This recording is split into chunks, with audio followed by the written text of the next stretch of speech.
தாவேக பக்கம் சாயும் முடிவை கம்யூனிஸ்டுகள் எடுத்திருக்கின்றனர். கம்யூனிஸ்டுகளை தக்க வைக்கும் திமுகவின் முயற்சி தோல்வியை நோக்கி சென்று கொண்டிருக்கிறது.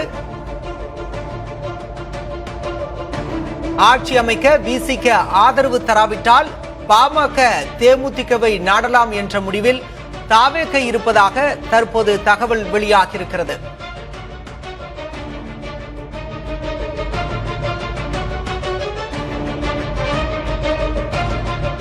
இது பற்றி பேசுவதற்காக மூத்த பத்திரிகையாளர் திரு தராசு ஷியாம் இணைந்திருக்கிறார். திரு தராசு ஷியாம், நீண்ட நாட்களாகவே ஒரு இழுபறி இருந்தது. இப்போது பெரும்பான்மைக்கான தாவேகவின் கூட்டணி பலம் இந்திய கம்யூனிஸ்ட் ஆதரவால 114 ஆயிருக்கு. இதை எப்படி பாக்குறீங்க? அது வெளியிலிருந்து ஆதரவு கொடுக்கறாங்க. இடதுசாரிகள் வெளியிலிருந்து ஆதரவு கொடுப்பார்கள் என்று எதிர்பார்த்ததுதான். காலையில கூட உங்க தொலைக்காட்சியில் நான் சொல்லியிருக்கிறேன். என்ன காரணம்னா, அவங்களுக்கு ஒரு அகில இந்திய நிலைப்பாடு இருக்கு. ஆட்சியில் பங்கு பெறுவதற்கு தேவையான எண்ணிக்கை இருந்தால்தான் அவங்க ஆட்சியில் பங்கு பெறுவாங்க. 2 எம்எல்ஏக்களை வைத்துக் கொண்டு ஆட்சியில் பங்கு பெற மாட்டார்கள். மார்க்சிஸ்ட் கம்யூனிஸ்ட் கட்சியே இதே நிலைப்பாடு தான் அறிவிக்கும். விசிக நிலைப்பாடு மட்டும் தான் இதுல நமக்கு தெரியாது. ஆக ஆட்சி அமைப்பதற்கு தேவையான பெரும்பான்மை தாவேகாவுக்கு கிடைத்துவிடும். அப்படிதான் நம்ம இதை எடுத்துக்கிடணும். நம்ம பார்க்க வேண்டிய முக்கியமான விஷயம் என்னன்னா, குழப்பத்துக்கு காரணம் யார்? மக்களா? மக்கள் அவங்க தீர்ப்பு சொல்லிட்டாங்க. ஆட்சி கட்சிக்கு 107 தான். எதிர்கட்சிகள் 2 சேர்ந்தா ஆட்சி கட்சியோட அதிகம். அப்போ ஆட்சி கட்சிக்கான லகான்களாக, கடிவாளங்களாக எதிர்கட்சிகள் செயல்படணும். அனுபவம் வாய்ந்த எதிர்கட்சிகள் செயல்படணும். இதான் மக்கள் தீர்ப்பு. நீங்க அப்படிதான் இதை டீகோட் பண்ணவே முடியுங்க. குழப்பத்தை ஏற்படுத்தியது ஆளுநர். தனிப்பெரும்பான்மையெல்லாம் தேவையே கிடையாதுங்க. தனிப்பெரும் கட்சி தான். அகில இந்திய உதாரணம் எத்தனை உதாரணம் வேணாலும் நம்ம கொடுக்கலாம். கான்ஸ்டிடியூஷனல் டிஸ்கிரிஷனரி பவர் இருக்கு, உண்மைதான். கான்ஸ்டிடியூஷன் வெறும் வார்த்தையா, வரியா? உணர்வு. என்ன உணர்வு? மக்களால் தேர்ந்தெடுக்கப்பட்ட அரசு எவ்வளவு விரைவாக அமைக்க முடியுமோ அவ்வளவு விரைவாக அமைக்க வேண்டியது ஆளுநரின் கடமை, ஜனாதிபதியின் கடமை. அதாவது அவர் அப்பாயிண்டிங் அத்தாரிட்டி இருந்தாலுங்க, அவர் ஃபெசிலிட்டேட்டிங் அத்தாரிட்டி தான். மக்களால் தேர்ந்தெடுக்கப்பட்ட அரசை சீக்கிரமாக பதவியில் அமர்த்துவதற்கு என்னெல்லாம் தேவையோ அதெல்லாம். இல்ல அவங்க கொடுத்த கடிதம் தப்பு, அவங்க தனிப்பெரும் கட்சியா கடிதம் கொடுக்கல, கூட காங்கிரஸையும் சேர்த்திருக்காங்க, வேற கடிதம் வாங்கிங்க. கோர்ட்ல அபிடவிட் போடுறோம். நீதிபதிகளே நம்ம அபிடவிட்டை திருப்பி கொடுத்து திருத்தப்பட்ட அபிடவிட் கொடுங்கன்னு கேட்கறாங்க. கடிதத்துல தப்புன்னா கடிதம் திருப்பி கொடுத்து இன்னொரு கடிதம் வாங்க வேண்டியதானே? உங்க கடமை என்னங்க? ஆளுநர் கடமை என்ன? மக்களால் தேர்ந்தெடுக்கப்பட்ட அரசை விரைவில் அமைக்கணும். ஏன்னா அவரும் நமது வேலைக்காரர் தான். நம்ம கொடுக்கற சம்பளம் தான் அவருக்கு. தமிழ்நாட்டு மக்கள் கொடுக்கற சம்பளம். அப்ப தமிழ்நாட்டுக்கு ஒரு நிலையான அரசு வேகமா வரணும், இல்லைன்னா ஒரு அரசு வேகமா வரணும்னு அவர் நினைக்கணும்ல. அவர் நினைக்கல. குழப்பத்துக்கு காரணம் அவர் தான். ஆக ஒட்டுமொத்தத்துல இதை எப்படி பார்க்கணும்னா, நல்ல விஷயமா தான் பார்க்கணும். ஒரு கட்சி ஆட்சிக்கு வருகிறது. அந்த கட்சிக்கு சரியான கடிவாளமாக 2 எதிர்கட்சிகள் இருக்கின்றன. ஒவ்வொரு தடவையும் கன்சல்ட் பண்ணிட்டு இனிமேல் விஜய் அவர்கள் ஆட்சி நடத்த முடியும். சட்டமன்றத்துல புளோர் கோஆர்டினேஷன் இல்லாம ஆட்சி நடத்த முடியாது. அனுபவம் வாய்ந்த கட்சிகள் அவரை சரியான பாதையில செலுத்த வேண்டியதானே? ஜனநாயக கடமை தானே. நம்ம பதவியில இருந்தா தான் வேலை பார்ப்போம்னா அர்த்தம் அப்படி கிடையாதுல்ல. எதிர்கட்சியாகவும் சிறந்த பணியாற்ற முடியும் என்பதை காட்ட வேண்டிய கடமை திமுகவுக்கும் அதிமுகவுக்கும் வந்துருச்சு. திரு தராசு ஷியாம், நாம இப்ப உரையாடி கொண்டிருக்கும் இந்த தருணத்துல மார்க்சிஸ்ட் கம்யூனிஸ்டுமே ஆதரவு தெரிவிச்சிட்டாங்க. தாவேக கூட்டணியோட பலம் 116 இருக்கிறது. கம்யூனிஸ்டுகளோட முடிவு ஓரளவுக்கு தெளிவாயிருச்சு.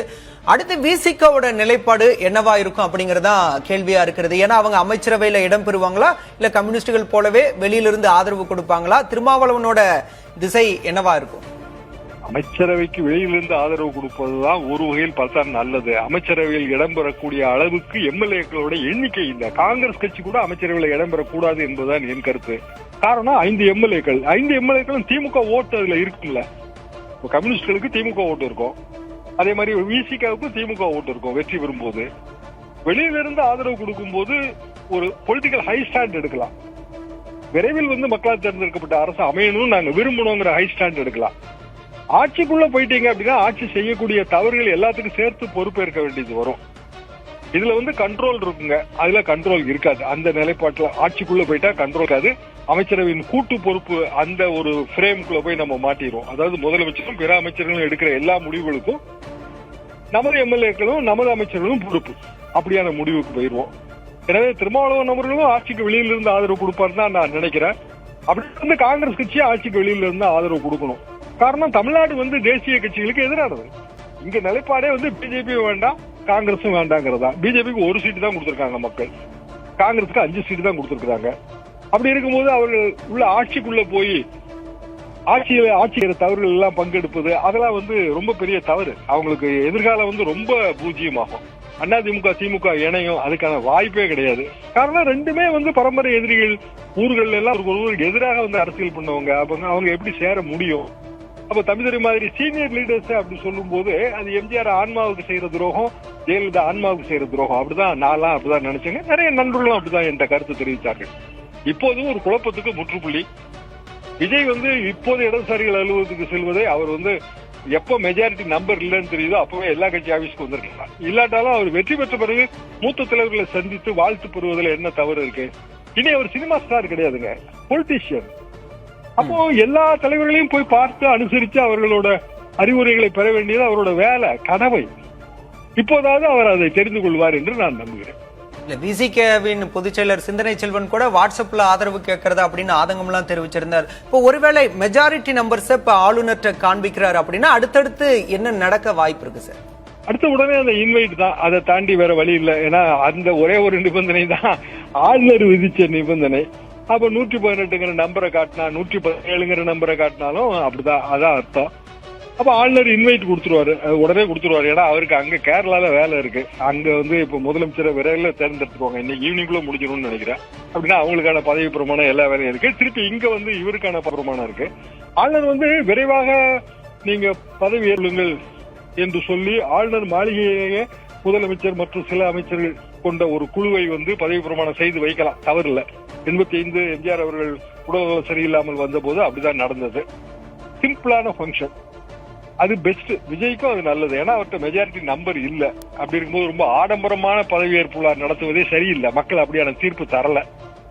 எனவே விரைவில் வந்து சிறிய அமைச்சரவையை அவர் நியமித்து நேரடியாக இன்று இரவோ நாளையோ கூட இந்த குழப்பத்துக்கு முற்றுப்புள்ளி வைத்தால் மக்களுக்கு நல்லது. ஆனா அதிகாரிகள் வேலை பார்ப்பாங்க, அதை நோக்கி போகணும். பொதுவாக ஆடம்பரமே தேவையில்லைங்க. இன்றைக்கு இருக்கிற ஒரு பொருளாதார சூழல்ல ஆடம்பரமான அரசுகளை மக்கள் வெறுக்கிறார்கள்.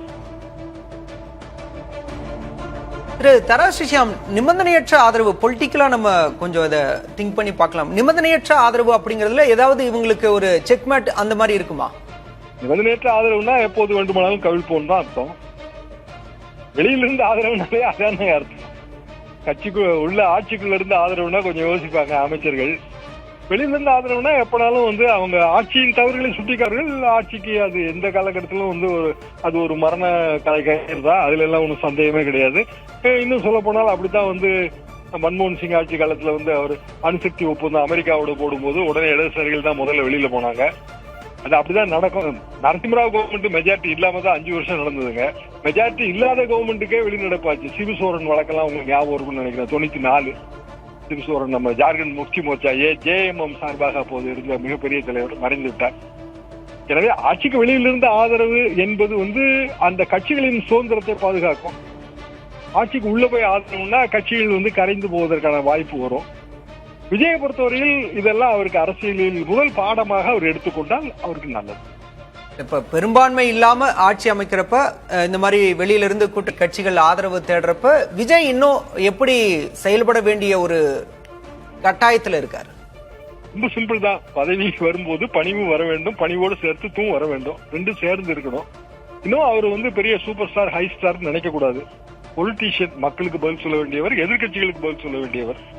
அப்படின்னா அதற்கு ஏற்றவாறு அவர் வந்து நடந்து கொள்ள வேண்டும். அவரது அந்த பாதையை மாற்றிக்கொள்ள வேண்டும். அணுக முடியாதவர்ங்கிற மாதிரியான ஒரு இமேஜ் அவருக்கு இருக்கு. அது வந்து அவர் கண்டிப்பாக மாற்றிக்கொள்ள வேண்டும் தான் நான் நினைக்கிறேன். காட்சிக்கு எளியனாக இல்லாவிட்டால் கட்சி அரசியலில் நீடிப்பது ரொம்ப கஷ்டம். நன்றி திரு தராசிஷியாம், பல்வேறு விஷயங்களை பகிர்ந்து கொண்டீங்க. இன்னும் சற்று நேரத்தில் ஆளுநரை சந்திக்கிறார் தாவேக தலைவர் விஜய். ஆளுநர் அர்லேக்கரை சந்தித்து ஆட்சி அமைக்க உரிமை கோருகிறார்.